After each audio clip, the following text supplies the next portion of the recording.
よしよしよし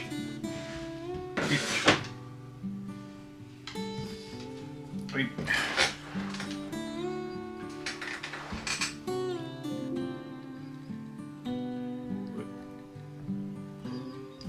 一本釣りカツオ240円。今回は定価で買ってきました定価で240円で、買ってから24時間、熟成したタイプです。さっき一切れ食べましたけど、やっぱり旨味が濃くなって美味しくなってます。熟成はまあ4時間よりも1日置いた方が美味しくなる。カツオもね。で切っても表面が濡れてないですよね。だから水分が全体的にこう濡れてる、抜けたっていう感じ。はい、どうぞ。おいおいもこの方が美味しいと思う。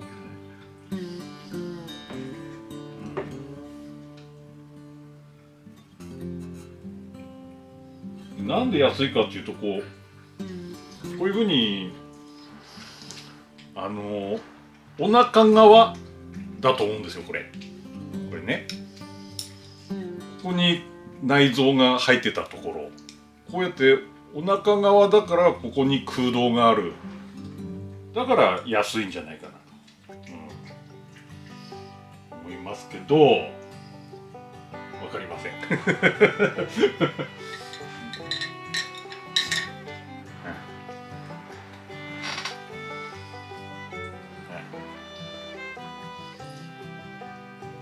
ワンカップ。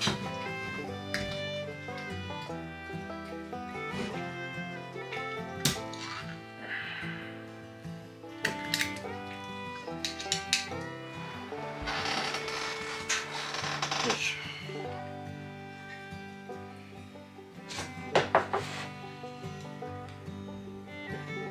ほら、ほら、ほら。あれ。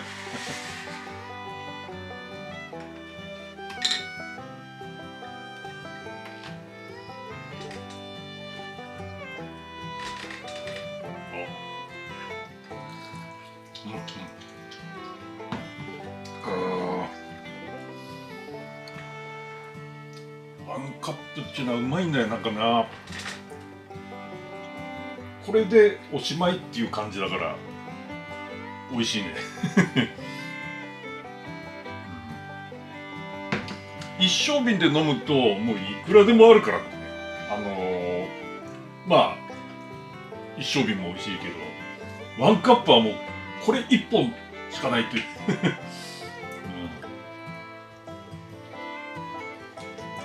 とても貴重なんで美味しいと思います。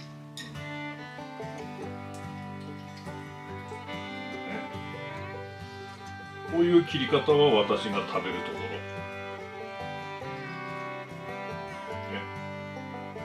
切り口がね、濡れてないでしょ。こんな感じ。濡れてないの。普通表面拭き取っても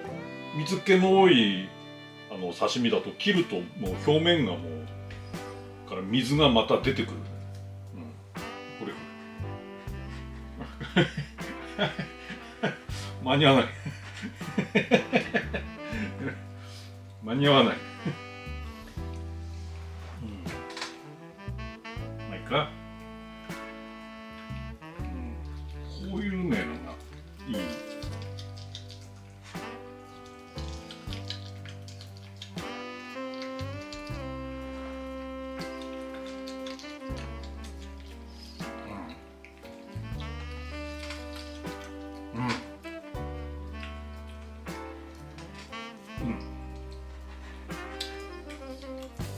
全然旨味が違う。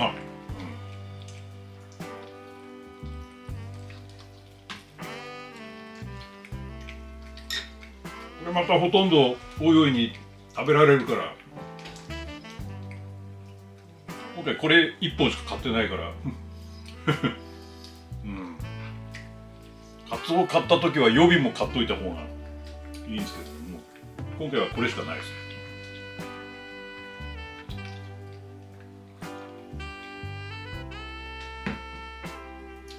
よく居酒屋っていうかチェーン店の居酒屋に行くと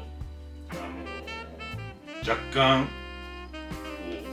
う刺身盛りでも濡れてる、それ俺んだろこれ俺んだよいいけどいいよ、食べ食べ。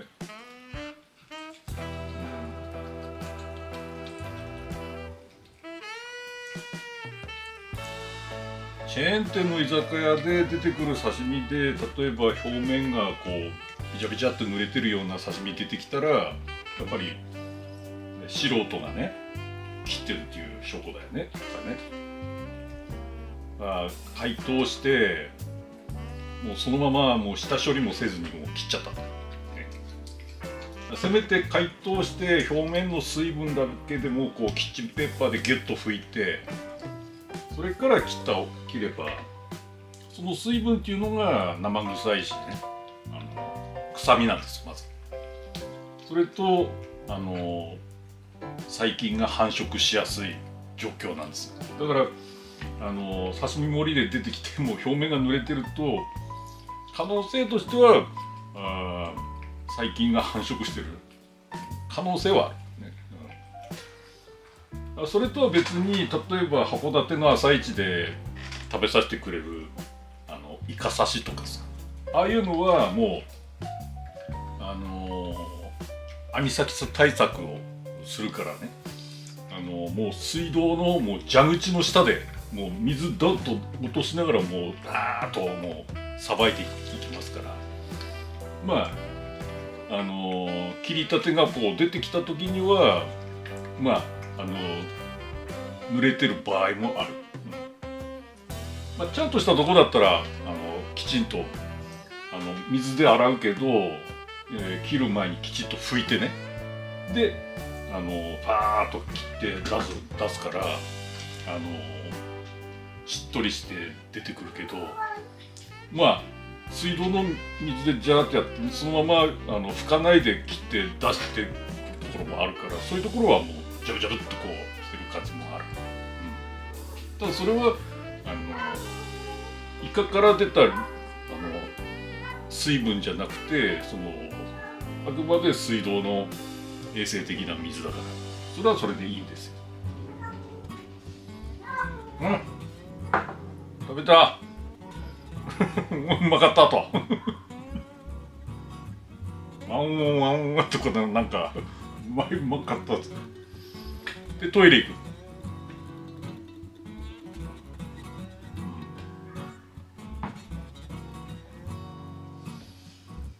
3切れ食べたね今ね。3切れ食べてもうお腹いっぱいになったのか、それかちょっと食べたらもうトイレに行きたくなって今みたいに2階に上がっていったから、こ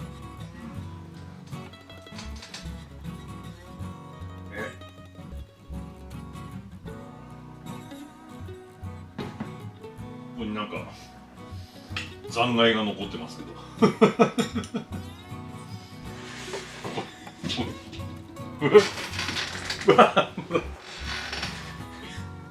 トイレ範囲になってなんかぴょんぴょん跳ねてこれ何いいからおいで、よしよし、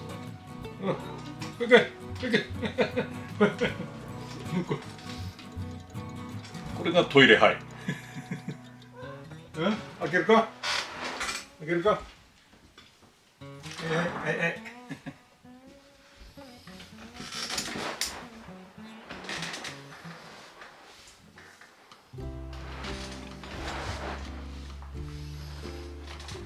おいしいカツオ食べてでトイレ行ってで肺になる。もうね、ね、たった3切れだけ食べて、で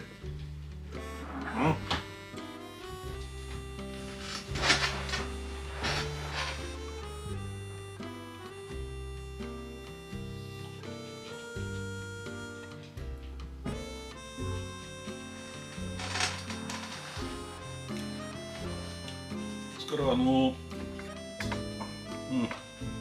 しよし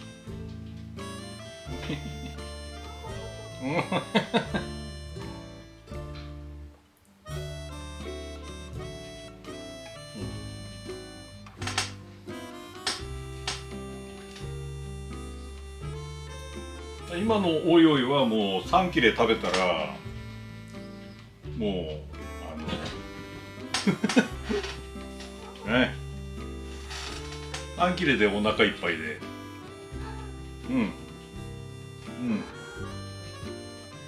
で最後の一切れ私のおい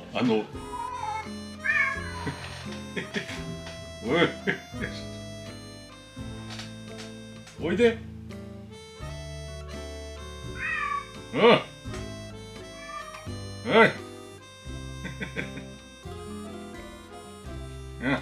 来い来い来い来い来い。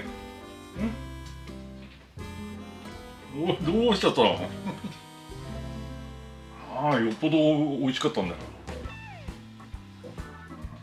どうしたん？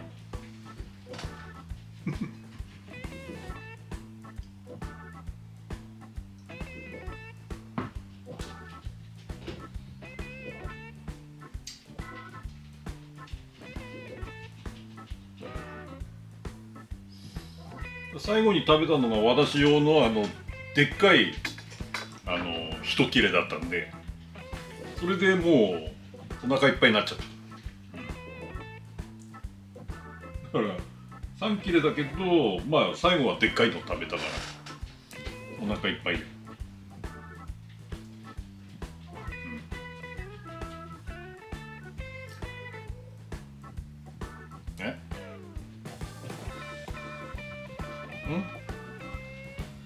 よしよし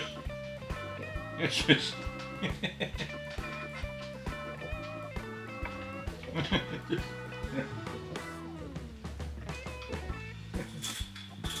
外見る？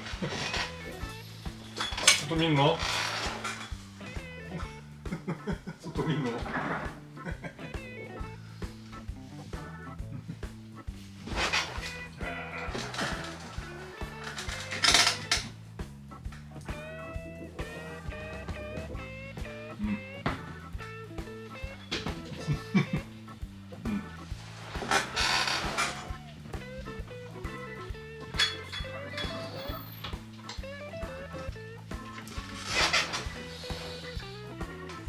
おいおいにもう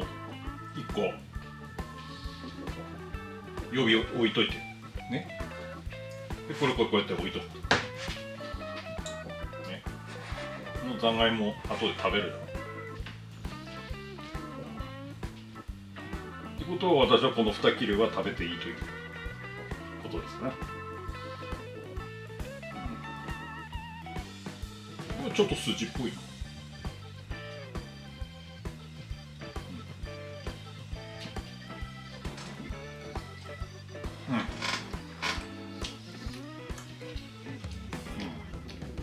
ちょっと筋っぽい。う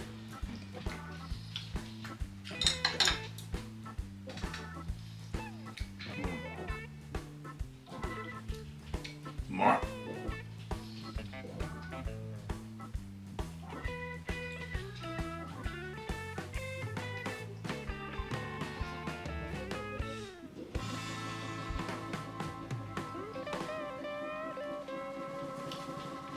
マグロよりもなんかこう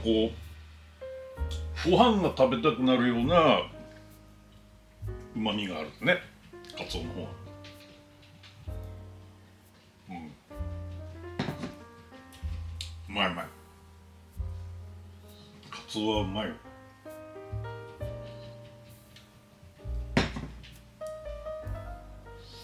で北海道では人気ないんですよカツオの刺身とかね。あくまでマグロで焼き魚は鮭それが北海道なんですね。でカツオとブリは南側ね、西日本とかは高級魚なんですけど、北海道ではまあ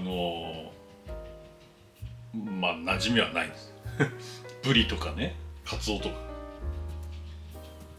ところが最近なんかなぜか北海道でブリがね取れるようになったり、で逆に函館で今まで取れてたスルメイカが全く取れなくなったりね、なんかこう水産資源もね変化して、米も北海道の米が美味しくなってきたっていうね、だんだんこう北上していってんですよね。なんかこう食べ物がこう、北海道の米がだんだんいい米に、今まで新潟が美味しい米どころだったのが徐々にそれが北上していってるような感じ。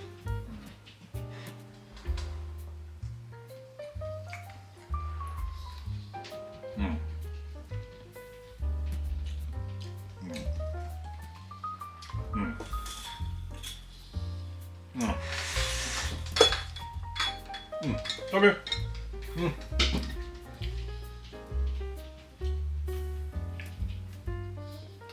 まい。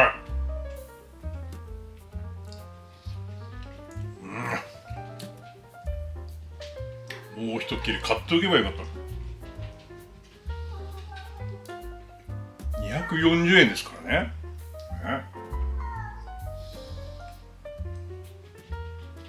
もう3本でも4本でも買っとけばよかったんだね。で1本ずつこうさらしに巻いて、で1本ずつ保管しておけばいいんです。で、1日目ね、24時間もので2日で3日とかってこうそれぞれ熟成期間異なるやつを食べれば、ね、また美味しさが違うから。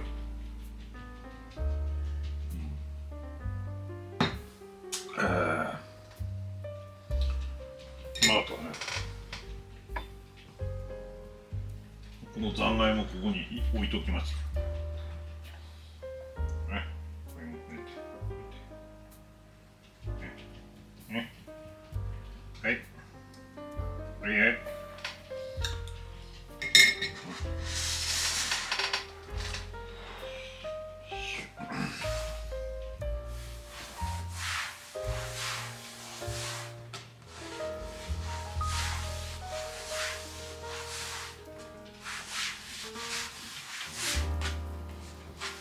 よし。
あ、食べた。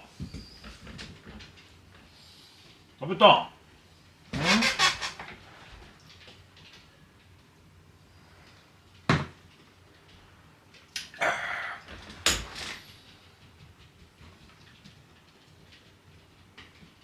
うん。食べた。いない間に食べた。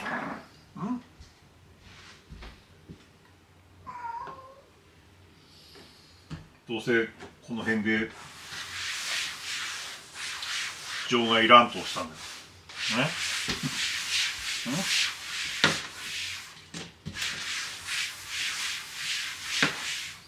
よ。よし。よし。よしよし。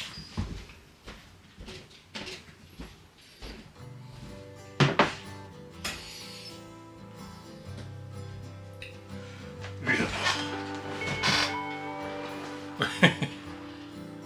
まずこれがファンケルの発芽玄米、白飯仕立て、白飯仕立てっていう。あとはこの鮭半額、筋子半額で生味噌ね。生味噌はもう直接食べて、これで味噌汁を食べたことになる。こんなふうにこれで最低限の定食ができますから味噌汁も飲んだことになるということでファンケルの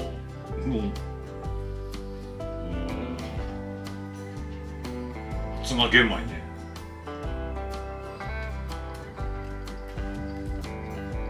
うまい。発芽玄米にいつも通り麦も入れるから、結局は発芽玄米麦飯になってる。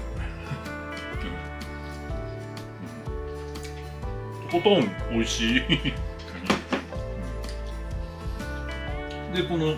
生味噌をね、生味噌をちょいってやってる。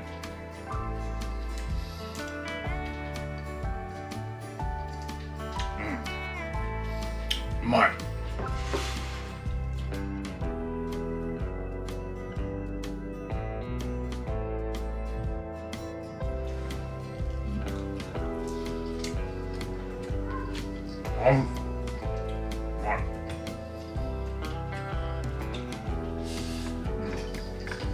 うまい。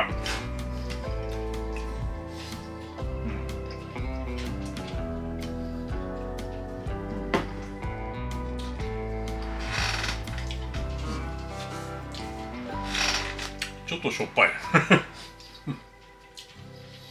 で筋子半額これはもう手でちぎる、ね、手でちぎるといい。う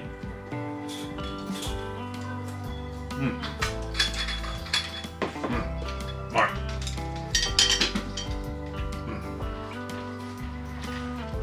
うまい。親子だからね。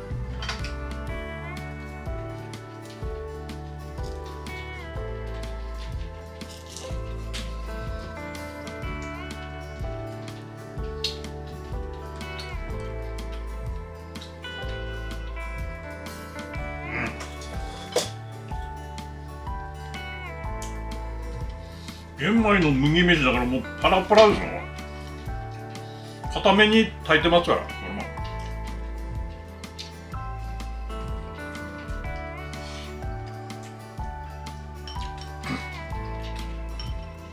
こんだけパラパラで固めに炊いても麦と玄米の組み合わせで、炊飯倍率が 2.4%、2.4 倍。こんだけパラパラで、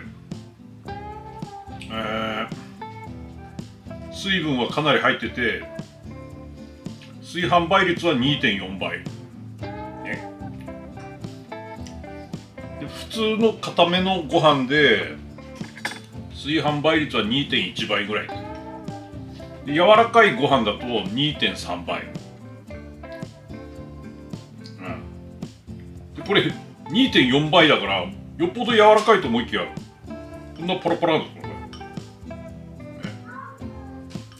チャーハンにしても美味しいよこれ。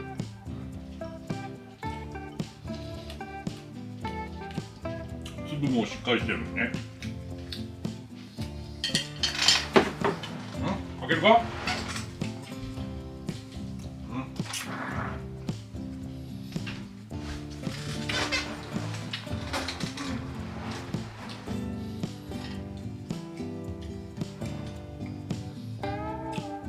うまいよこれ。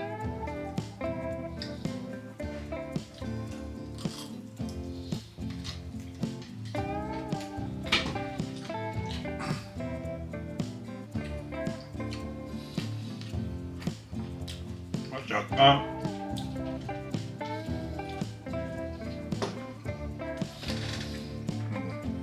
塩分が多いけど、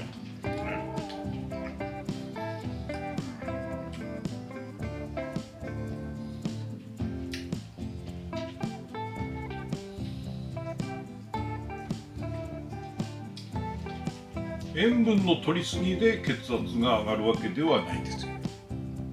実は。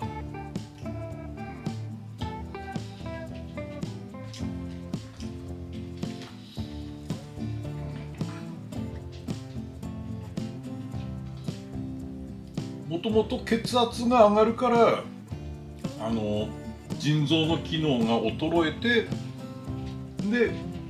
塩分を排出できなくなって、で結果、さらに血圧が上がるっていうね、順番が逆なんだ。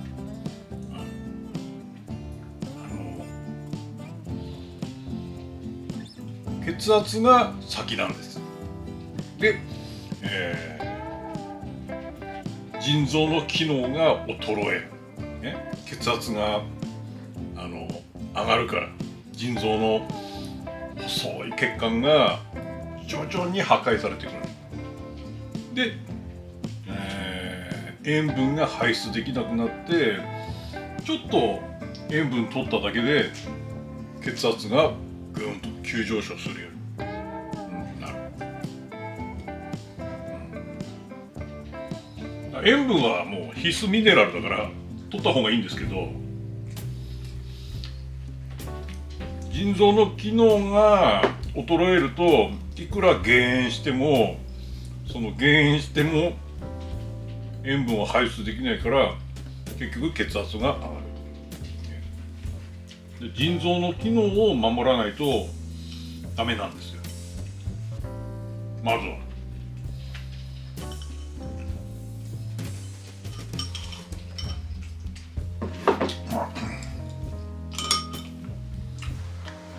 ごちそうさん。味噌ちょっと残した方がいいと思いますしょっぱい味噌はちょっと残します。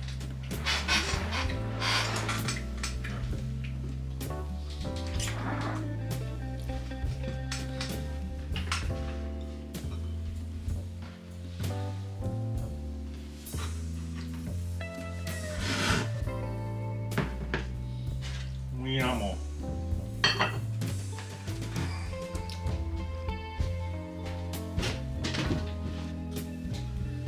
うよいしょ。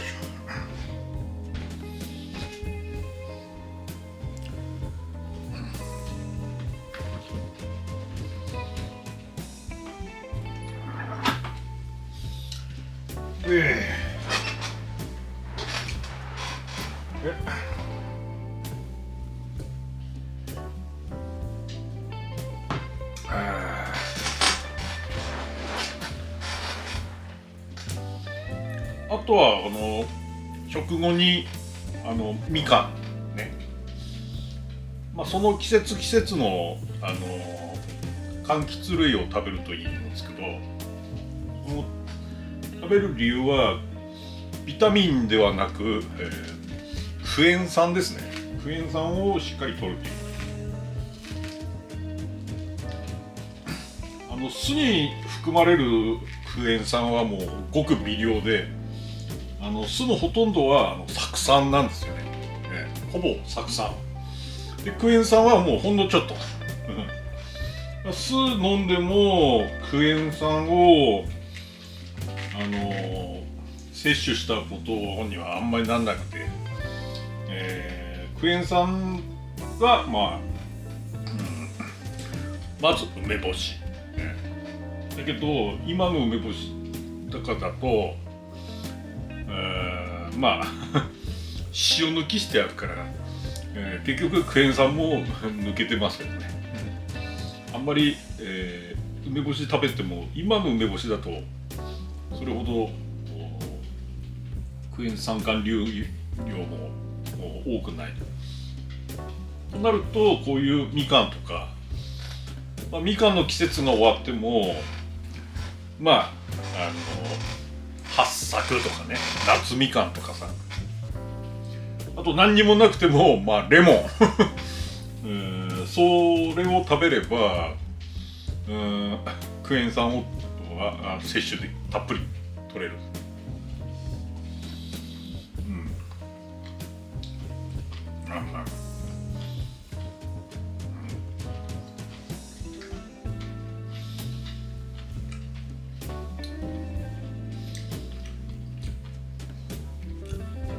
で毎日ニンニクを食べてさ、で納豆を食べるときにはネギをちょっと刻んで入れて、で常にカレーも食べると、ね、で魚も食べる。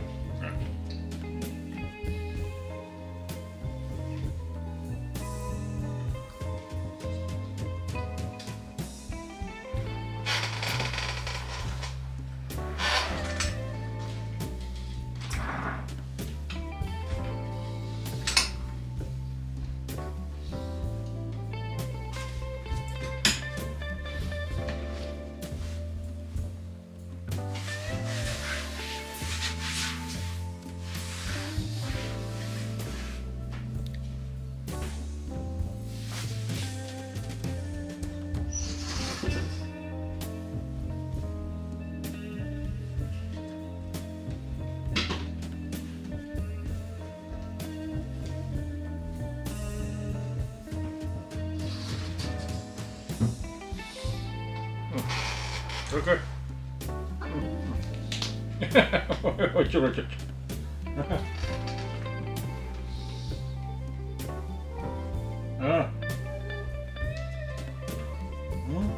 開けるの。よ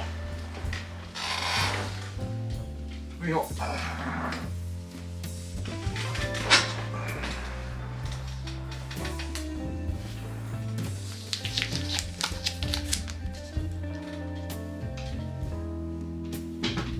これがファンケルの発芽玄米、白飯白米仕立て書いてるでしょ。北海道産玄米、でこれが1袋で1キロ入ってて、これが4つで4000円だから、これ1袋が1000円、高いんですけどね、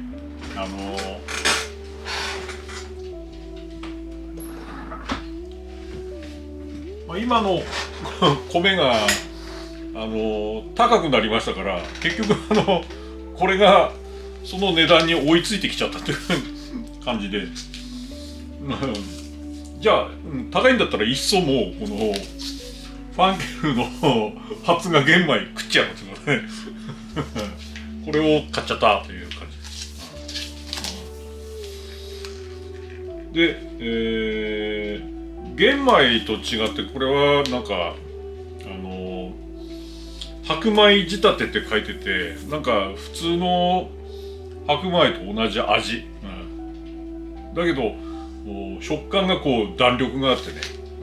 非常に美味しいです。多分体にもいいんじゃないかなと思います。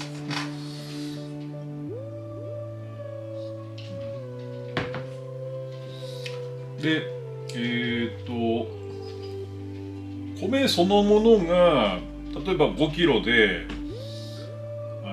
今3000円とか4000円とかで高くても、その高い米に麦を入れて、で、麦3割入れて炊くと炊飯倍率っていうのがあってね、それがもうぐーんと増えるんですよ結局。だから通常、固めに炊いて 2.1 倍になるところが麦を入れるだけで 2.4 倍に上がるんです。その発芽玄米もその麦3割を入れて炊くと炊飯倍率が 2.4 倍に、まあ要は膨らむっていうことです、麦で。しかも麦は米よりぐーんと安いですからね。だから結局その、米は確かに高くなったけど麦を入れて炊くとまず量が増えるのと、それと麦は米よりもぐーんと安いのとで、結局は一食分にしたらね、十分安い、ご飯になる。で毎日食べれるっていうような、感じですよ。そうやって高いからって言ってじゃあパスタにするとかね、そばにするとかってやってそっちの方が実は安いようで結局は値段も高くなっちゃったりするから、それよりだったらちゃんと高くてもまず米、食った方がいいと思うんです。健康にもいいからね。パスタだ、そばだ、ラーメンだってこうやってやってるよりも米食べた方が体にはいいと思います。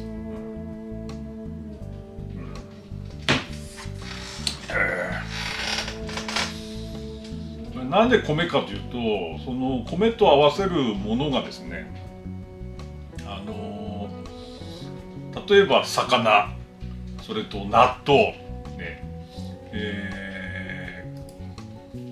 十分いいものがとの組み合わせになるわけですよ結局ね。で、栄養で意識しなきゃいけないのがビタミン D とビタミン K、 これが意識して取らないと日本人が不足してるんですね。それとマグネシウムね。で、ビタミン D っていうのはその日光浴で生成されるんですよビタミン D が。で食べ物で取れるのはキノコ、それと魚、さっき食べた鮭とかね、それと卵っていうことで、肉が登場してないですね。肉よりも魚で卵でキノコで、日光浴いうことです。それはビタミン D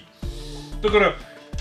意識して魚食べないとビタミン D 不足になるわけですよね。で私なんてもう家にこもってここでパソコンやってるわけですから、日光浴なんてやってませんから、そしたらもう魚食べるしかないわけですよ。で魚、半額の魚とか買ってね、毎日、一切れとかね、一匹とかそれだけイワシの丸干しとかそういうのを1日1回1匹だけ食べるっていうね、で、ビタミン K、 これは納豆なんですよ、納豆で摂取できますから、これも納豆を2パックも3パックも食べる必要なくて、朝1パック食べたらそれでおしまい。それで十分1日分のビタミン K は摂取できるんです。でマグネシウム、これも納豆で摂取できる。納豆を1パック食べただけで1日分のマグネシウムを摂取できますから、これも意識すればそれだけ取れると。じゃあ他の栄養素とかね、ビタミン A、B、C で D は魚だから、あと E ね。でそういうのはどうするかっていうと、結局は意識しなくても取れてる。豚肉食べるとビタミン、B はもうたっぷり取れるし、で、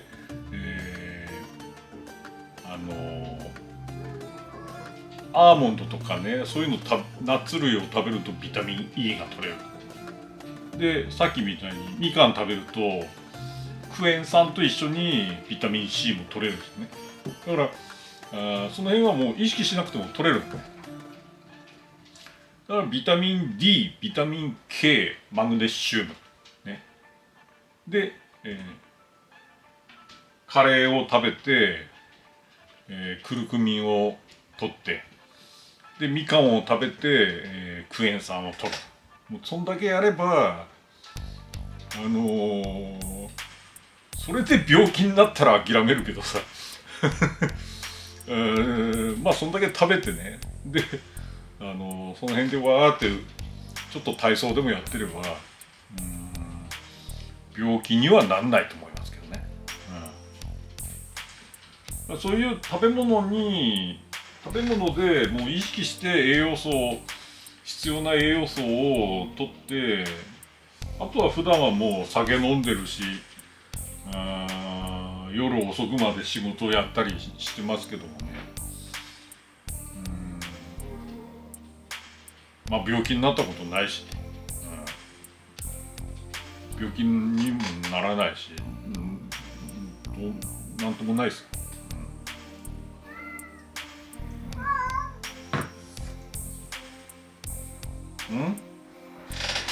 なんじゃ。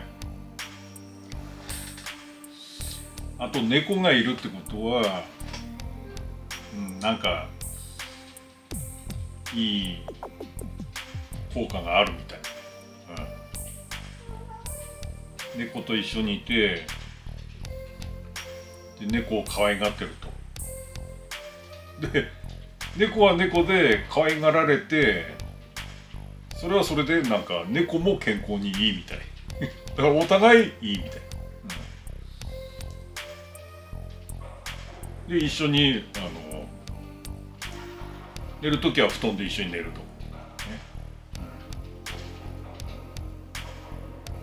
と、それぞれ菌を持ってるから私もばい菌持ってるし、おいおいもばい菌あるんですよそれぞれ別々の菌があるんだけど、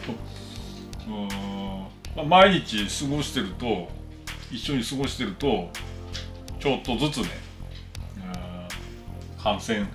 してるっていうかそのちょっとずつそういう常在菌と触れてて、でまあプラスマイナスゼロになるわけですよ、ね。だから確かに猫は猫でなんか、そういうばい菌があるんだろうけど、そう言ってる人間にもばい菌があるわけだから、一緒に暮らしてればお互い免疫がつくわけです。だから一緒に暮らしてればそれでいい。ね。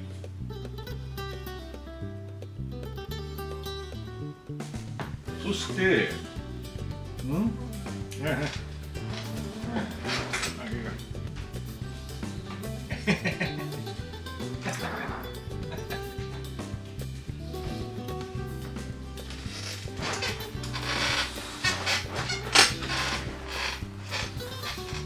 でおいおいと暮らしてて分かったのは、おいおいは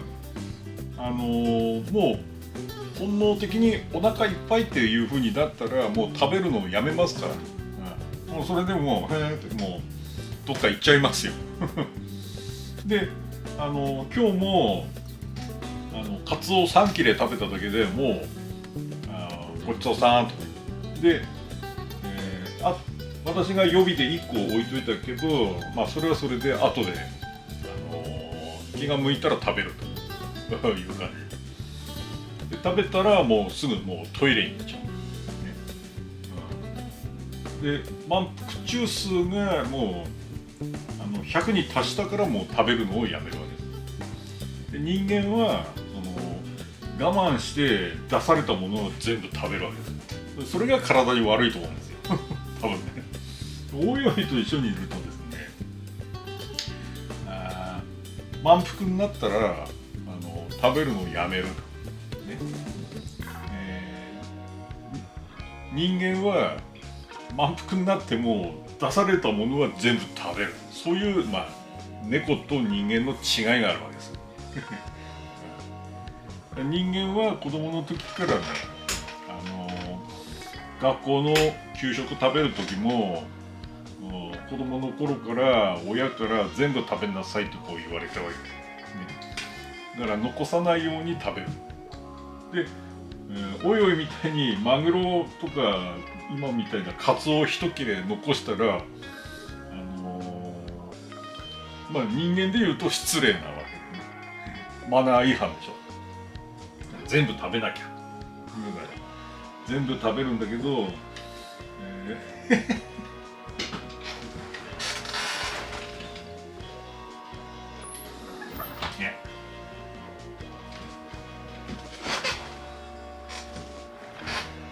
猫は満腹中枢が100になったらもうそれでも食べるのをやめるわけ。ごちそうさん。だけど人間は満腹中枢が100まで達しても、例えばまだ残ってるとか、あるいは定食屋でご飯大盛り頼んじゃった。大盛りはもう50円増しとかね。だったらもう無理して食べるよね。あと食べ放題とか食べ放題とか言ったら満腹になってもさらに食べるよ。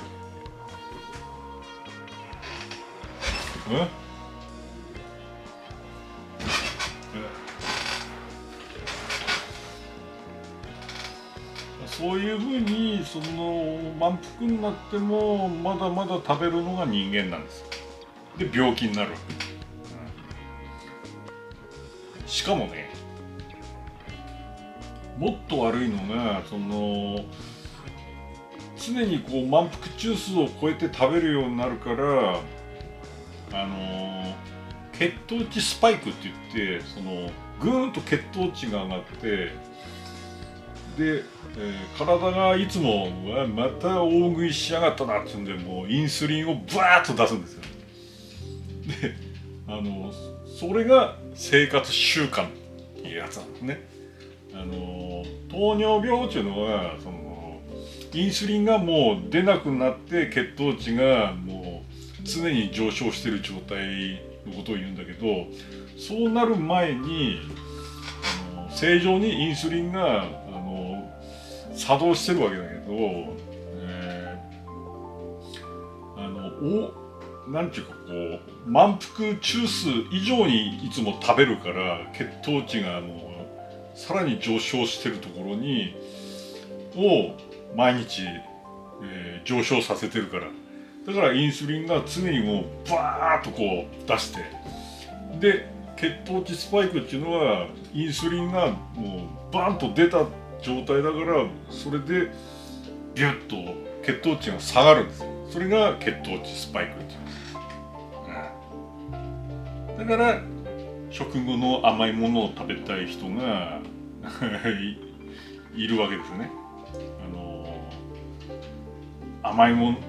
のをね、ケーキとかね、そういうのは別腹だということで、それは血糖値スパイクって言って、そこでまた血糖値がギューンと落ちて血糖値90ぐらいまで落ちる状態です、そこでもう一回甘いものを食べたいという風になるわけです。それで食べるでまた、血糖値ヒューッと上がるからでその頃にはインスリンももうどうしていいか分かんなくなっちゃう、それを毎日繰り返してるとまあ糖尿病になっていくんですね、だんだんね。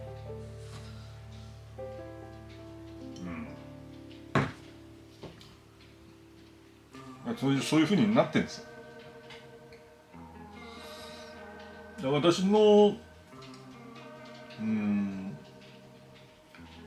サラリーマンの時に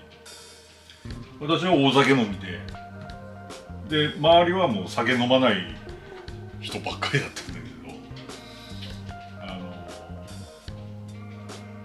ど、健康診断で引っかかるのはその酒の飲まない人たちで、私のような酒飲んでる方が健康診断全部クリアする。でサラリーマンっていうのは健康診断で1項目でもなんか引っかかると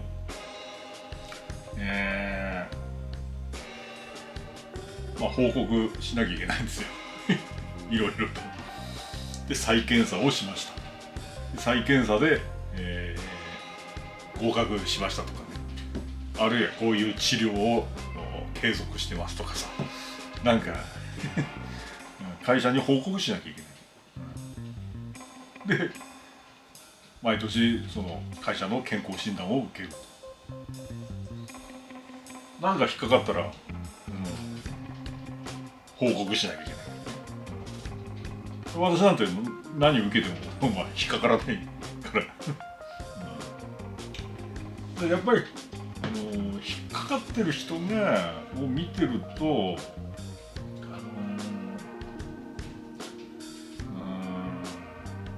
いいね、落合さんは酒飲んでるのに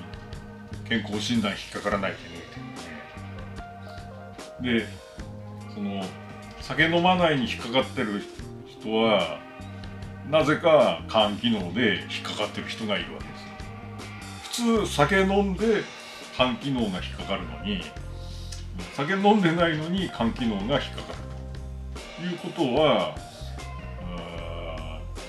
結局は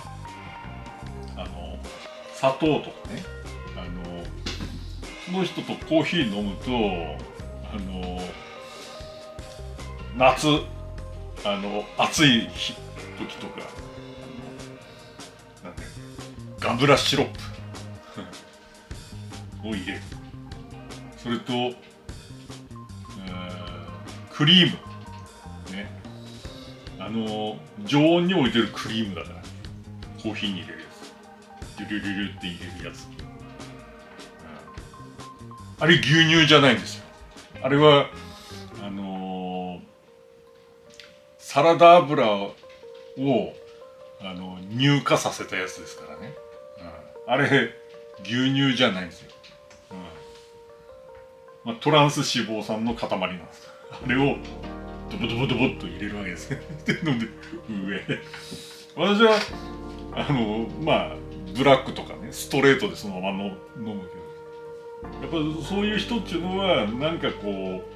うコーヒー飲む時もその砂糖を入れたりガムラシロップ入れたり、それとその、ミルクもどきのクリームをベローっと入れて飲んで、しかもなんかこう甘いものも一緒に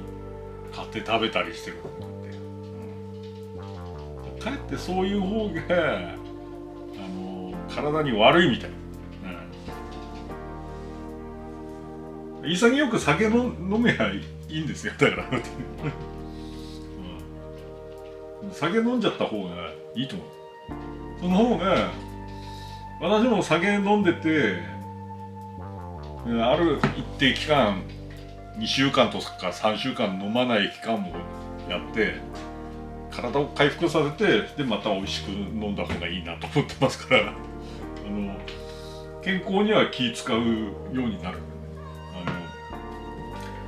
酒飲まない人っていうのはそれだけでもう、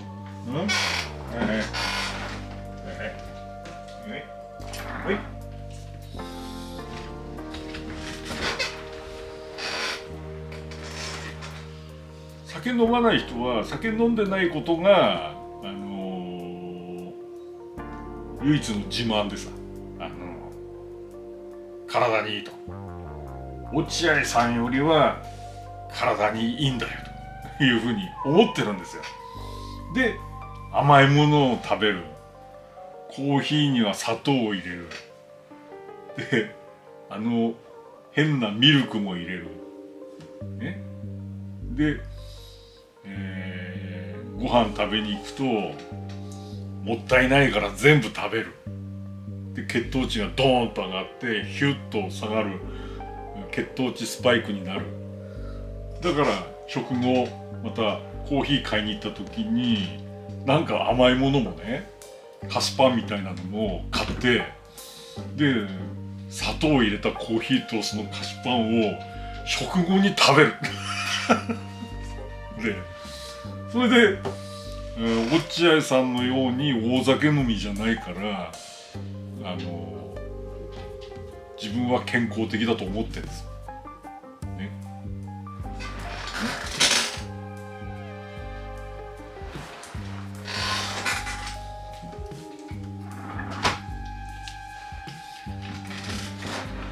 自分は健康的だと思ってたところが健康診断を受けてみると肝機能は引っかかる、血糖値は引っかかる、ね、で、見てるとね、例えば一緒に喫茶店行ったり飲食店行ったりすると水がまず出るでしょ。出た水をねふわーっと一気に飲む。わしなんて喫茶店行って水なんて飲んだことないですけどねコーヒー出る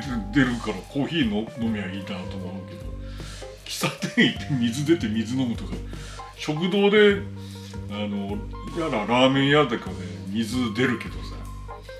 水私なんてあんまり飲まないですよね。でも水をただこうあるってだけで、ラーメン出てきたらラーメンでってスープでーって飲んでそれでおしまい水はね飲まないです。だけどこうやって水を飲むにはやっぱり訳があってね、体の血糖値が常に高いんです。だからそれを薄めるために反射的に水を飲んでる。喉が渇いた状態だからね、水が飲んで水が前に出るわけですね。血糖値が、別に正常だったら別に水なんて飲みたいと思わない。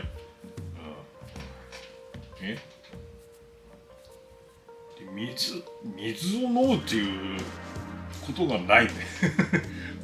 朝コーヒー飲んで、あとは緑茶をずーっと一日中飲んでるような感じ。夜はビール飲むから水を飲むっていうことはあまりないですね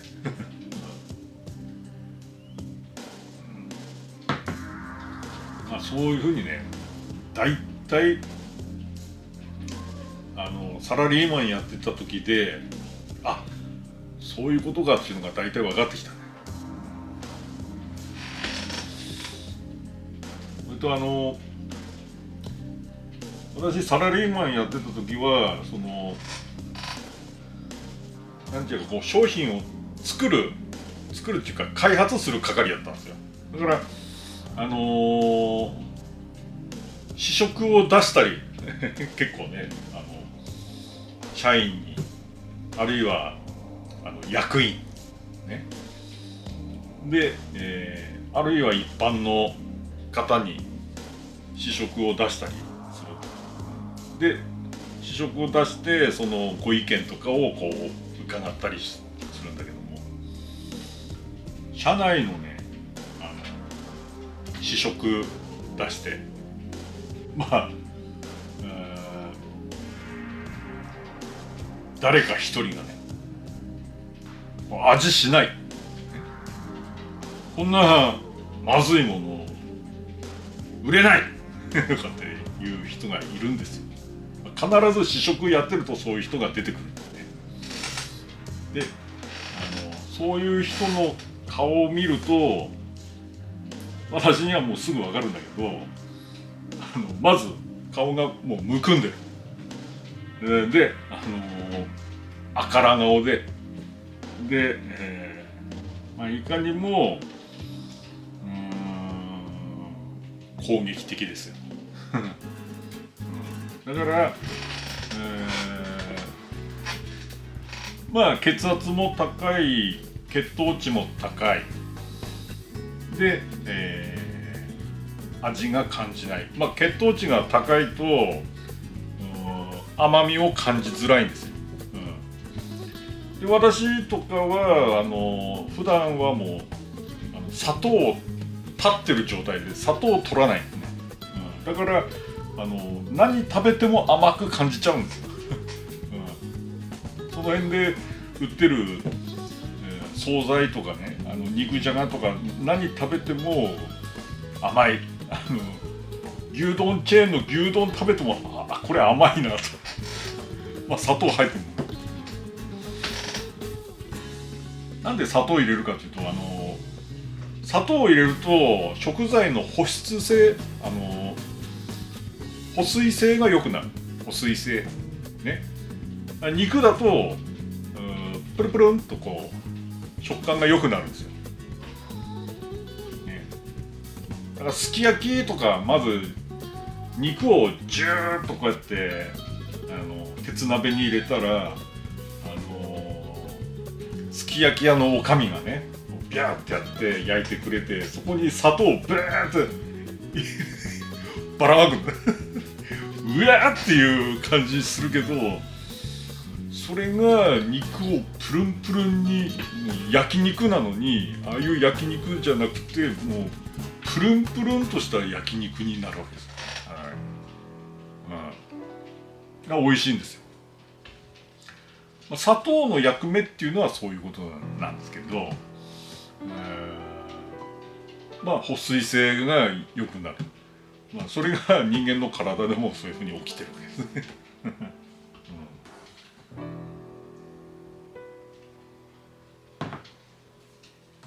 だからそういう砂糖の使い方っていうのは本来そういう、保水性を高めるためとか保存性を良くするためとか、いちごジャムとかそうなんですよね。もういちごジャムと同じぐらいの量の砂糖を入れていちご煮込むと砂糖いちごジャムになりますから。うちの母親とかねよく手作りいちごジャム作って食べてましたよ。手作りいちごジャムってねいちごの形のままジャムになってるんですよ。いちごの形になってるまま、まあジャムになって、市販のジャムはペースト状になってますでしょ。あれはいちごの形してるいちごジャムをまあビーッとこう潰していくわけですよ。ね、そこにまあ増粘剤とか入れて、まあ量を増やすんです。いちごの量以外のまあ増やすものを増やしてで、儲けるわけですよね。うちの母親が作る手作りっていうのはもういちごの形そのままのいちごジャムそれを甘いけどねうちの母親なんてもうそれを箸でベーって食べますからね。私もこうやって見てるともうって感じだけど、そうやってバーって食べてうまいうまいっつって、それでも母親も91まで、行きましたけどね、91、父親も91、一緒です、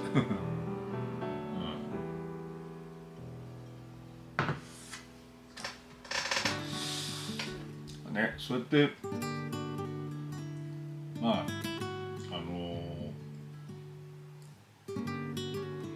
酒飲まなくてもそうやって肝機能とか血糖値とかが引っかかる人っていうのがサラリーマンの時にいて、で自分はその落合さんと違って酒を飲まないから健康的なんだというふうに思ってて、でまあ結局は暴飲暴食をしてると。で私よりも健康診断で引っかかってるっていう感じだよね。分かってきたのはその我慢して食べると体に良くないなと、ね、おいおいはお腹いっぱいになったなと思ったらもう食べるのをすぐやめますから、残してもね、私の出したご飯も全部残して食べるのやめて、でトイレ行きますからであとはその辺うろうろして、今そこで窓際で窓辺で今毛づくろいしてこうやって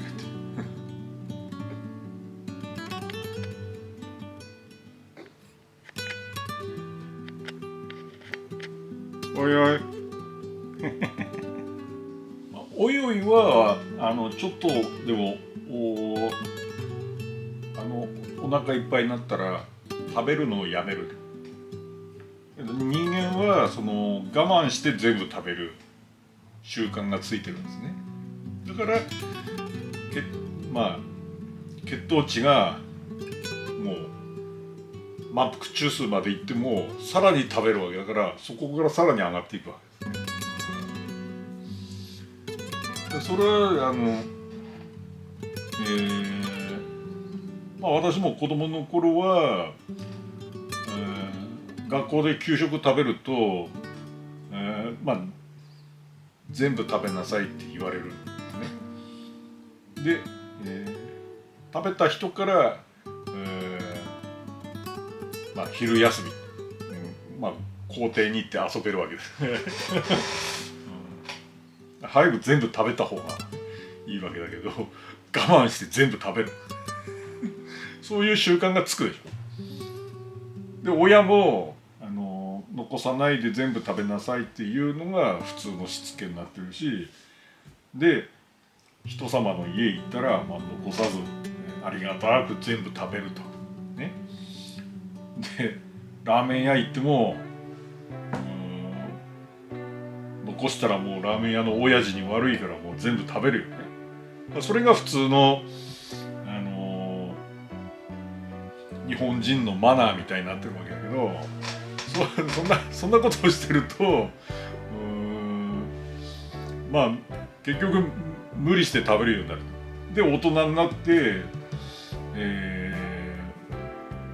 茶碗大盛りのご飯の定食を頼んだら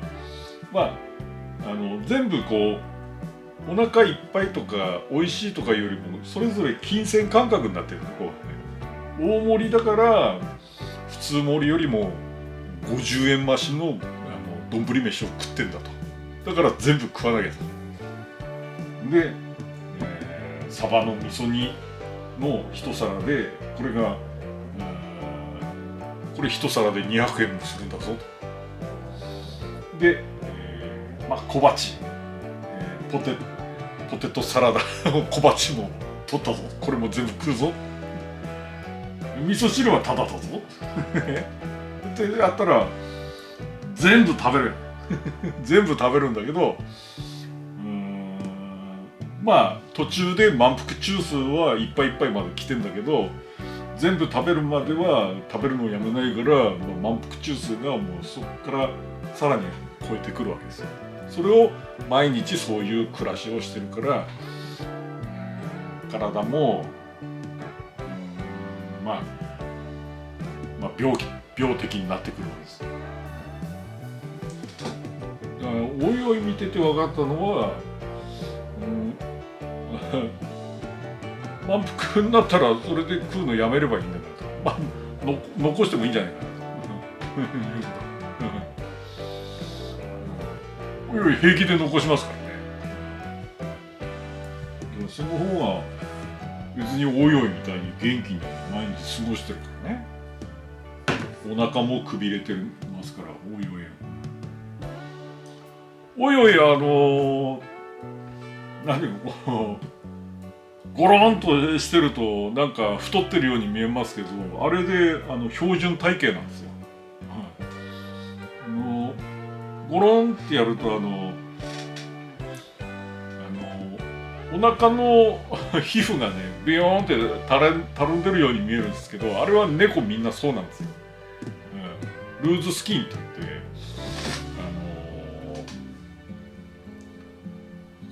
もうこう皮膚に余裕があるんですね。だらーんとこう余裕があるからぴょーんとこう飛び跳ねたりね、くるっと丸まったりビローンって伸びたりするのが猫なんですよね。でそれが猫の身体能力で、ぐっと縮まってビヨーンとこう飛び跳ねるね、伸び縮みできる体が身体能力なんですよ。だからおいおいがゴローンとかやって寝っ転がってる時にお腹の皮膚がベローンとこうなってるから、見てる人にとってはおいおいも太ってんなっていうふうに思うけど、実はあれは猫特有のルーズスキンで、要は皮膚の余裕なんですよ。でそのおかげで身体能力が高いということで、おいおいは標準体型そういうスコアがあって、スコアで見てもお腹がふいっとこうくびれてる、猫は上から見る、上から見てお腹がちょっとでもくびれてればもう標準体型で、ストレートになってで肥満になるとちょっとお腹がボコーンとこう膨らむというのが肥満。